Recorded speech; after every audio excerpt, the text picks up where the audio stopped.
world's fourth largest economy by 2025, surpassing Japan according to IMF. This makes a major milestone as the country climbed the 10th place in 2014 to 4th in just 11 years, a 105% normal GDP growth during the period, with India becoming a $4 trillion economy. नमस्कार साथियों, मैं आपका साथी मनोज और आप देख रहे हैं क्षेत्रीय न्यूज़ नेटवर्क। आज एक हिस्टोरिक इकोनॉमिक माइलस्टोन पर बात करेंगे। इंडिया अब दुनिया की फोर्थ लार्जेस्ट इकानमी बन चुका है। आईएमएफ यानी इंटरनेशनल मॉनेटरी फंड के लेटेस्ट रिपोर्ट के मुताबिक भारत ने जापान को पीछे छोड़ दिया है और अब सिर्फ यूएसए, चाइना और जर्मनी हमसे आगे हैं।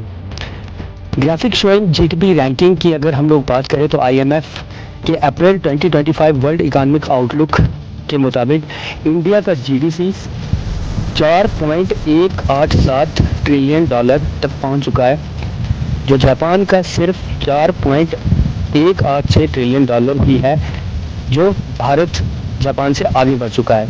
ये एक बड़ा इकोनॉमिक शिफ्ट है जो भारत की तेजी से बढ़ती इकोनॉमी को दिखाता है। इंडिया की इकोनॉमी 2014 में 10th पोजीशन पर थी और सिर्फ 11 सालों में हम 4th रैंक तक पहुंच गए हैं।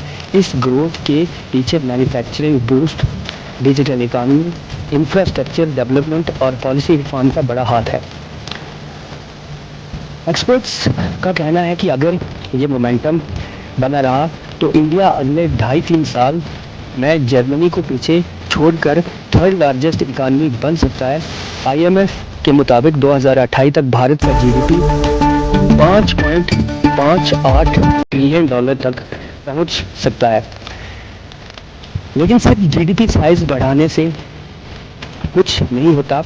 इंडिया पर कैपिटा इनकम अभी भी सिर्फ $2,880 है, जो चाइना का $13,690 और जापान का $33,960 है।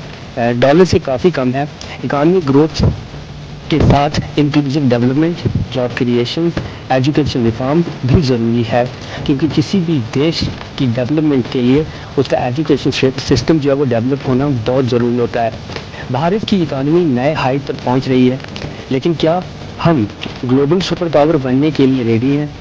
आपके विचार क्या हैं? कमेंट करके बताएं और इंडिया के इकोनॉमिक फ्यूचर पर डिस्कशन में जुड़ने के लिए हमारे चैनल को सब्सक्राइब करें। नमस्कार।